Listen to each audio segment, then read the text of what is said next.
Good afternoon, welcome to my channel. I'm just stopped here on the route on my Tiger to show you around the bike, because I've just spent 10 days in Morocco, and in a total so far, and I'm very close to home, I've done nearly 3,000 kilometers on it, faultless.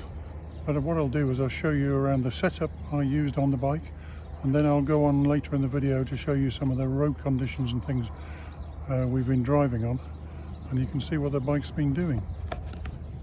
So it's a 2020 Tiger 900 Rally Pro, and I've had it from new. It's done nearly 30,000 kilometers, and I've just spent 10 days in Morocco on it. And this is the setup I've used.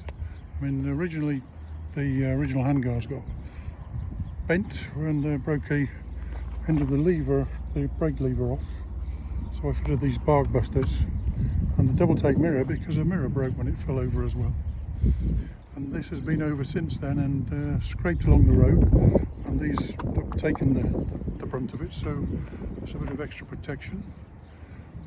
I was thinking of taking this wind deflector off, but I'm over 6 foot tall, and I've tried riding without it, and it's actually it's very useful to have.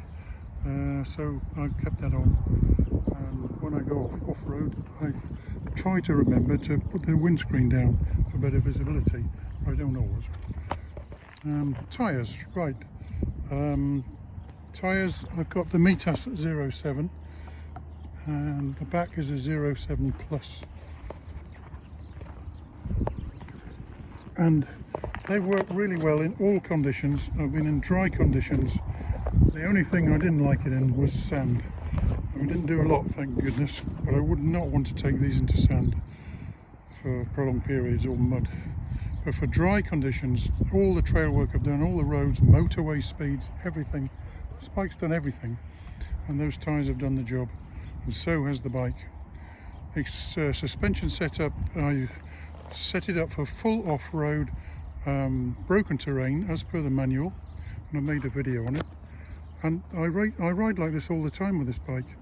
Unless I'm going on a long road trip or taking pillion, I tend to leave it set to full off-road suspension, and I like it. It's lovely and soft. It handles really well on the roads and off-road, so there's no need to keep changing that.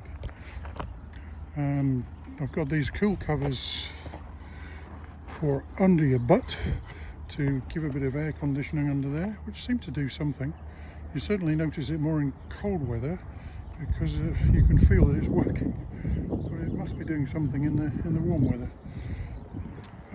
Luggage, when I go off-road, I tend to like the soft baggage. The reason is there's so many professionals recommend it, and that's why I've gone for these. And I got these Bagtex bags, which seem to do the job.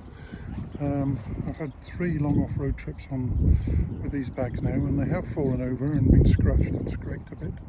Not at high speed, but they've worked. And then the tail pack, which is the luggage, and for 10 days, well, it'll be 12 days in total.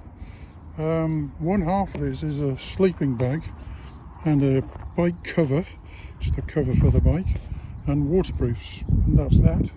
Oh, and I've put my backpack in there for my water, which I've not worn today on the way home. It's normally on my back. And on this side is my clothes, my iPad, sandals, flip-flops, and that's it. So really, without the sleeping bag and the cover and the waterproofs, could have gone with that much luggage and a few extras in the top. But what I'll say is I'll show you some footage of what the bike's been doing during these 10 days, show you some magnificent scenery in Morocco. If you've never been in, you can go and ride there. I'd say yes, go and do it. And if you've not got one of these, get one. That's all I'll say. Okay.